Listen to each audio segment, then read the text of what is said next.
నమస్తే, welcome to our channel. నేను సిరి. చంద్రబాబు నాయుడు గారి ప్రమాణ స్వీకారానికి ఒక్కరోజు ముందు అమిత్ షా గారు అయితే ఏపీలో అడుగు పెడుతున్నారు. అయితే ఈ క్రమంలో చంద్రబాబు నాయుడు గారు అమిత్ షాతో భేటీ అవుతున్నారు. ఈ భేటీలో ఒక కీలక సన్నివేశాలు అంటే కీలక మంతనాలు జరిగే అవకాశం ఉందని చెప్పేసి వార్తలు వస్తున్నాయి. అందులో మరీ ముఖ్యంగా అయితే జగన్ బెయిల్ గురించి కూడా మాట్లాడే అవకాశం ఉందని చెప్పేసి మరి వార్తలు వస్తున్నాయి. ఇందులో ఎంతవరకు వాస్తవం ఉంది ఏంటి అనేది మనకు వివరించడానికి మనతో పాటు ఉన్నారు ప్రముఖ సీనియర్ జర్నలిస్ట్ దుర్గా కుమార్ గారు. నమస్కారం సార్. నమస్కారం మన వీక్షకులు కూడా. సార్, ఇప్పుడు చూసినట్టయితే అమిత్ షా గారితో చంద్రబాబు నాయుడు గారు భేటీ, అది కూడా ఏంటంటే తన ప్రమాణ స్వీకారానికి ఒక్కరోజు ముందు రాత్రి భేటీ అవుతున్నారు.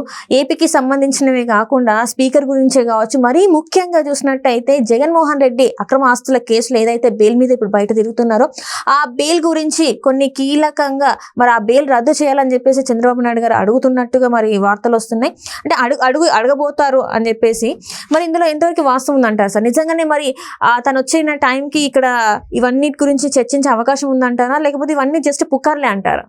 ఇప్పుడు మోడీ గారు రేపు చంద్రబాబు నాయుడు గారు ప్రమాణ స్వీకారోత్సవానికి ఒక రోజు ముందుగా వస్తున్నారంటేనే దానికి ఒక ప్రాధాన్యత ఉందమ్మా.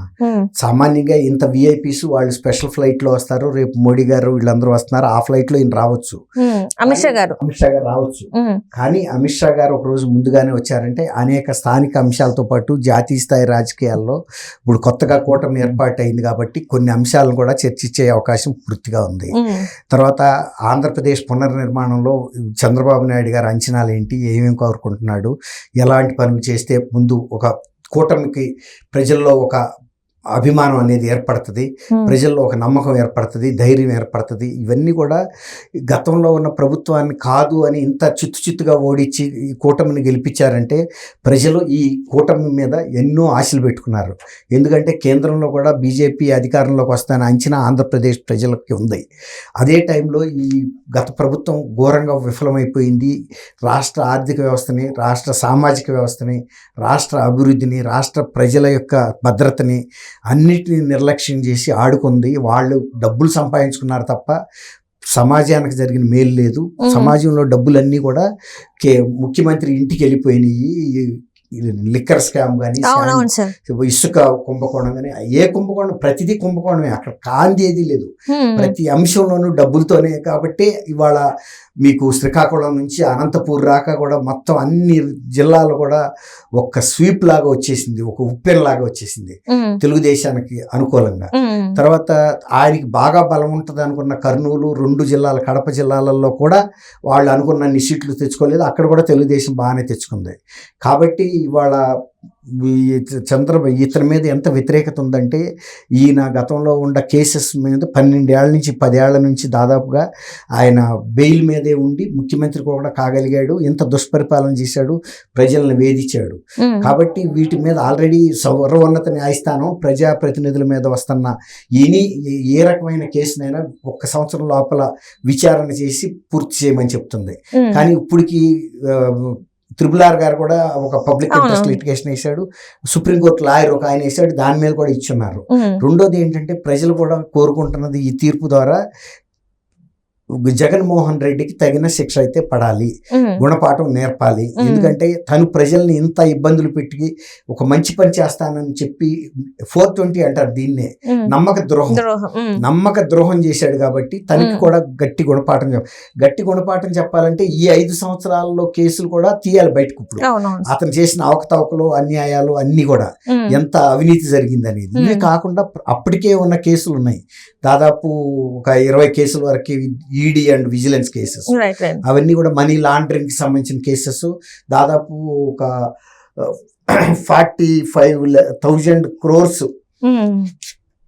ఆస్తులు విజిలెన్స్ జప్తులో ఉన్నాయి, సిబిఐ జప్తులో. ఇవన్నీ ఉన్నాయి. దీని మీద కూడా విచారణ జరపాలి, బెయిల్ రద్దు చేయాలి. ఎందుకంటే ఇప్పుడు చంద్రబాబు నాయుడు గారి మీద ఏ కేసు లేకపోయినా కూడా కేసు పెట్టి జైల్లో పెట్టినప్పుడు ఇన్ని కేసులు ఉన్న వ్యక్తి ముఖ్యమంత్రి పదవి అనిపించాడు, ఇంకా బెయిల్ మీదే ఉంటున్నాడు. బెయిల్ కూడా రద్దు చేయమని ప్రజలు అడుగుతున్నారు, ప్రతిపక్షాలు అడుగుతున్నాయి, ఇప్పుడు వచ్చిన అధికార పక్షం. కాబట్టి ఇవన్నీ కూడా చర్చిస్తారు. కానీ ఇక్కడ ఒక చిన్న డౌట్ ఏంటంటే సార్, ఇప్పుడు ఈ 5 సంవత్సరాలు జగన్మోహన్ రెడ్డి గారిని ఎట్లాంటిది కూడా ఆయన చేసిన ఏ తప్పు గురించి కూడా బీజేపీ ప్రభుత్వం మాట్లాడలేదు. అంటే ప్రజలలో కూడా ఏంటంటే బీజేపీ అనే పార్టీ జగన్మోహన్ రెడ్డి గారికి చాలా సపోర్ట్ చేస్తుంది. కేంద్రం నుంచి వెళ్ళి ఎంత సపోర్ట్ చేసిందంటే అందుకే ఆయన ఇంకా బయటనే ఉన్నారు అని చెప్పేసి ఎన్నికల ముందు వరకు కూడా ఆయన గురించి పార్టీ గురించి అదే మాట్లాడుకున్నారు. ఇంకొకటి ఏంటంటే ఎక్కడ కూడా జగన్మోహన్ రెడ్డి గారి గురించి తప్పుగా మాట్లాడారు, లాస్ట్ లో మాత్రమే మాట్లాడారు, ఫస్ట్ నుంచి ఏం మాట్లాడలేదు అని చెప్పేసి కూడా మాట్లాడారు. మరి ఇప్పుడు కూడా అదే స్నేహ సంబంధం ఉన్నాయంటారా, లేకపోతే ఇప్పుడు యాక్షన్స్ తీసుకుంటే స్నేహ సంబంధం విడిపోయినట్టేనా? ఎందుకంటే చాలా ఉన్నాయి బీజేపీ, ఎందుకంటే గత 10 అంటే చూస్తే ఎక్కడ కూడా స్టేట్ కి ఏం చేయలేదు, ఎట్లాంటి వనరులు అక్కడ నుంచి వచ్చేవి, కేంద్రం నుంచి వచ్చేవి ఏవి ఇవ్వలేదు అని చెప్పేసి అంటున్నారు. జగన్మోహన్ రెడ్డి అడగలేదు, వాళ్ళు ఇవ్వలేదు అని. సో ఇప్పుడు కూటమిలో ఏర్పడే ముందు కూడా చాలా వరకు వ్యతిరేకత వచ్చింది, బీజేపీతో కూటమి వద్దు అని చెప్పేసి. సో ఇలాంటి పరిస్థితులలో మరి ఇప్పుడు బెయిల్ ఈయనకి రద్దు చేసే అవకాశం ఉందంటారా, లేదంటారా? చేస్తారు. ఇప్పుడు మీరు అన్నట్టు కొంతకాలం బీజేపీ బాగా సమర్థించబట్టి ఇన్నాళ్ళు నెట్టుకొచ్చాడు ఆయన. ఆర్థికంగా కూడా అనేక అవకతవకలకు పాల్పడినా కూడా, ఎందుకంటే ఆమె నిర్మలా సీతారామన్ గారు ఒక సందర్భంలో చెప్పింది దత్తపుత్రుడని, దత్తపుత్రుడిగా చూశారు. కానీ ఆయన ఎప్పుడైతే గ్రాఫ్ పడిపోతుందని ఇంటెలిజెన్స్ రిపోర్ట్స్ వెళ్ళియో ఈయనతో కలిసి ప్రయాణం చేయడానికి బీజేపీ ఒప్పుకోదు. ఎవరైనా మునిగిపోతున్న పడవలో తెలివిగలాడు ఎవడు ఉండడం, ఎడ్డాడు ఉంటాడు కానీ. కాబట్టి వాళ్ళకి ఇంకోటి ఇంటెలిజెన్స్ వచ్చిందంటే తెలుగుదేశం బ్రహ్మాండమైన మెజార్టీతో గెలవబోతుంది, ప్రజల్లో బాగా ఆదరణ వచ్చింది అని. అందుకని వాళ్ళు టీడీపీతో పొత్తు పెట్టుకున్నారు. రెండోది ఇప్పుడు ప్రజలకు మీరు అన్నట్టు బీజేపీ మీద వ్యతిరేకతను కూడా తోసిపుచ్చి తెలుగుదేశం కన్విన్స్ చేసి బీజేపీ అభ్యర్థులు కూడా గెలిపించడానికి చాలా కష్టపడింది. బీజేపీ ఓట్లు, జనసేన ఓట్లు, తెలుగుదేశం జనసేన ఓట్లు బీజేపీకి ట్రాన్స్ఫర్ చేయడం చాలా కష్టం.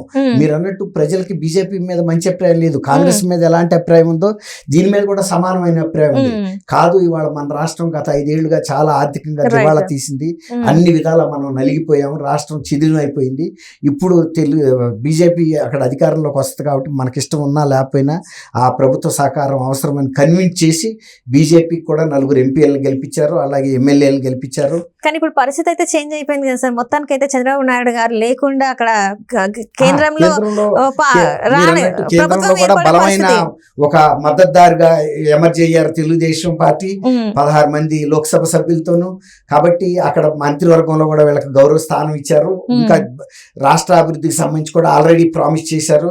రాష్ట్రంలో మేము జరిగిన నష్టాన్ని మేము అంచనా వేసాము, ఎక్కడెక్కడ మేము ఆర్థికంగా సహాయం చేయాలి, అన్ని విధాలా మీకు తోడుగా నిలబడతామని వాళ్ళంతటి వాళ్ళు స్వచ్ఛందంగా ప్రకటించారు. మనం అడిగితే, చంద్రబాబు నాయుడు గారు అడిగితే కాదు, చేస్తూనే ఆయనకు హామీ ఇచ్చారు, ధైర్యంగా పరిపాలన ముందుకు తీసుకెళ్ళండి, మీకు రాజధాని నిర్మాణంలో కానీ పోలవరంలో కానీ మీకు ఎక్కడెక్కడ ఆర్థికంగా ఏ ప్రాజెక్టులు మీకు అవసరం ఉన్నా మేము నిలబడతాము, తర్వాత మీకు ఆర్థికంగా పురోగతి చేసుకోవటానికి కావాల్సిన హంగులు వనరులు మా ద్వారా మేము ఇస్తామని చెప్పారు. కాబట్టి ఇవన్నీ కూడా రాష్ట్రానికి జరిగే శుభ పరిణామాలుగానే మనం. Right sir, right. Thank you so much. Thank you MSc, మన వీక్షకులు కూడా.